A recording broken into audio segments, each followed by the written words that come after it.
In this week just gone, Microsoft spent $26.2 billion on purchasing LinkedIn. If you convert that into Australian dollars, it's about 35 billion of our golden coins. Was it a good deal, and should it have happened? Shara Evans is a futurist and is here on Australia Overnight to have a chat about such things. Hi there, Shara, and thanks for joining us. Hi, Alan. It's great to be speaking with you and your audience. Thank you so much. 26.2 billion US is an awful lot of money. Was LinkedIn worth it? Well, it's a huge amount of money, and it's roughly double the value of the stock trading price the Friday before the deal was done. However, that stock price was low in comparison to 2015. So from a financial perspective alone, it could go back up again. But the real juice is in the potential integration benefits between the two companies. And that's where it could be a really smart move by Microsoft. Just about everybody I know who is in any form of business, including myself, has a LinkedIn profile. Everybody seems to be there. Absolutely. It's my number one social media tool. And LinkedIn has 400 million registered users around the world, and about 100 million of them are active, which is also a very high percentage of active users. It seems to be the way that people are getting jobs these days. I have a couple of friends, one who lives in Canada, another one who lives in Australia, and just recently they have both changed their career paths when they saw a job advertised via LinkedIn, went on board, sent off their CVs, got the phone call, went and had a couple of interviews, and they're moving on with their life as a result of having been part of the LinkedIn program. It is absolutely huge in the job market, and in fact, the whole recruiting industry is one of the big revenue areas for LinkedIn, and it has a lot of personal benefits for people too, but it's also a vital tool for a lot of salespeople, and just in any kind of business. If you want to meet potential colleagues or customers, or you're about to go to a meeting with someone and you want to find out a bit their background, who they've worked for before, who they're connected to that you might know. Let's see what kind of things we might have in common in terms of where we went to school or other interests. It's a fabulous tool. Indeed. And so now regarding Microsoft and their purchase for those, tens of billions of dollars, how do you think Microsoft will utilize it? Microsoft, of course, is a software company. We all know them for Windows. Well, that's where they started out, but increasingly they're moving into cloud-based services to business customers. So an example would be that they purchased Skype a couple of years ago, and a lot of people use Skype for free, but there are also Skype for Business tools, and there are subscriptions there.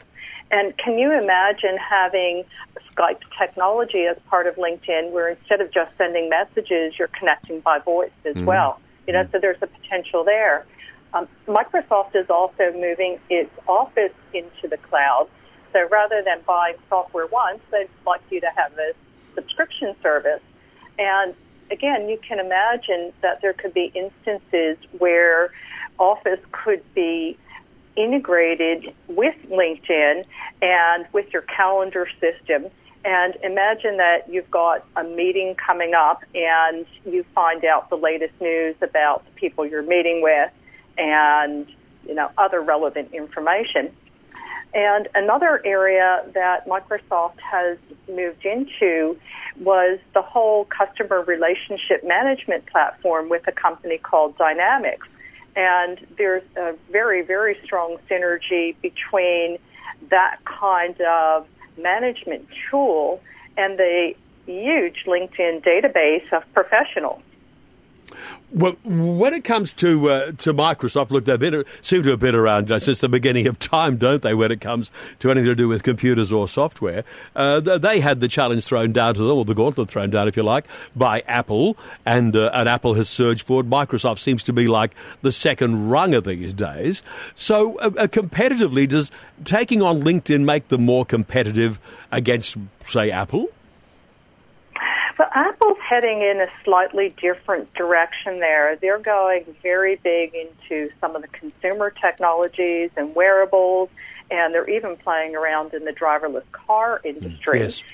So far, Apple has not taken on trying to acquire any of the social media giants. Of course, iTunes is massive. It's changed the way the content industry works, and the entertainment industry and the music industry. So they're making their moves in slightly different areas. And, of course, there's the whole integration of iOS devices with the macOS devices and Apple Watch and Apple TV. And I can see them getting very much into home automation, and they're getting into health as well. So they've got a couple of dedicated Apple apps that are addressing those two markets. And you can imagine that Apple, given its TV devices and other iOS gadgets in the house, imagine you've got a smart fridge that's part of this whole Apple ecosystem. And, that fridge might be in an office instead of a house. So I can see them getting into a slightly different area. I'm terrified. I'm totally terrified. Shara, tell me, just with the takeover of LinkedIn by Microsoft, I had to look at who owns what. Is there a danger in the future we'll have Google, Facebook, Apple and Microsoft owning everything to do that has anything to do with our lives? I suppose there's a danger of that, but there are always new startups. If you think back 15 years ago or so, Facebook wasn't even invented. So there could be something that's really disruptive that isn't invented yet. But Ellen, you're right. There is a very large concentration of power, if I can use that term, in fewer and fewer hands that are controlling the things that we not only see in terms of content, but the kind of information that gets thrown out to us, and increasingly devices that we just don't carry in our handbags or our pockets that we'll be wearing on our bodies, and in the not-too-distant future, even ingesting in our bodies or implanting in our bodies. Shara Evans is a futurist. Now, I want you to look into the future for me, Shara. In your view, what's the next big thing? Because I have no idea. Oh, look, in terms of this deal, I think there's an interesting potential to integrate Microsoft's artificial intelligence digital assistant called Cortana into this whole process, where you start to have an AI advising you. Sorry, what's an AI? Artificial intelligence. Oh, sorry. Okay, yes, sorry. Software, okay, yes, sorry. AI yes, agent. Yes, yeah. Looking at your calendar and LinkedIn's databases and all kinds of other information that's out there in the public domain, and seamlessly behind the scenes putting things together for you. Artificial intelligence in general is a very, very big element that will impact our future. And separate to this deal, robotics is also very, very important, and artificial intelligence fits in with that.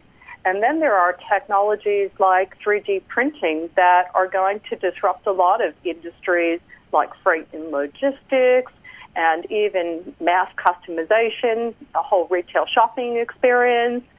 There are technologies like augmented and virtual reality that will change the way we interact with the world around us, first with smart glasses and then eventually with smart contacts. The world is going to change very, very quickly over the coming 5 to 10, 15 years. It seems to be galloping. I was in the U.S. Last year and in San Diego and at a dinner one night, I met a young fellow. We were talking about 3D printing, and I said, look, I don't know what it's about. I don't understand. He said, well, look, I'm coming back to this place for dinner again in a couple of nights. He said, maybe I'll make you something. So he made me an ear. Oh, that's hysterical. Well, that's called bioprinting. Yeah. And what they're doing there is they're using biological materials in the printer. Yeah. And there's a company in the U.S. called Organovo that's one of the pioneers in this area. And they are 3D printing liver tissue that is of such high quality that it's been approved by the U.S. FDA for use in trials of liver drugs. It's the way to go. So someone said the best thing to be investing your money in right now, if you can if you can stand the test of time, is health research. Oh, there's so much happening there. There's some really cool companies that are developing technology that even allows you to have a portable scanner or spectrometer that you wave over a plate of food and it can tell you the nutrient ingredients in something you're about to eat. What can I say? I'm terrified of the future, I think. But then I suppose I should stop being frightened of it, because it's a case of it's going to happen no matter what. Well, the thing that sometimes frightens me, Alan, is the fact that security and privacy and ethics are an afterthought in so many of these technologies. And with all the hacking and abuse that's already happening and has been happening for decades, it makes no sense as to why products are still being put on the market without even basic security like a PIN or a password. And it happens all the time. And frankly, if we don't start paying attention to that, we'll end up with living in a future that we don't want to live in. Yeah, we've got to be very cautious about it indeed. Shara Evans is a futurist and has joined us on Australia Overnight. Shara, I'm guessing you have a website folks can go to and have a look at the things that you're interested in? Most certainly. My company name is called Market Clarity, and I have a website, www.marketclarity.com.au, and I have a future tech blog where I feature innovators from all over the world on a whole range of emerging technologies. Fantastic. Sounds like a great site to go and have a look at. Shara Evans, been terrific talking with you on the radio this morning. Our best wishes to you, and maybe sometime in the future we'll have something else to talk about. Alan, thank you so much for having me on your show, and I'd be delighted to speak with you again. Thanks again, Shara. Bye now. Bye.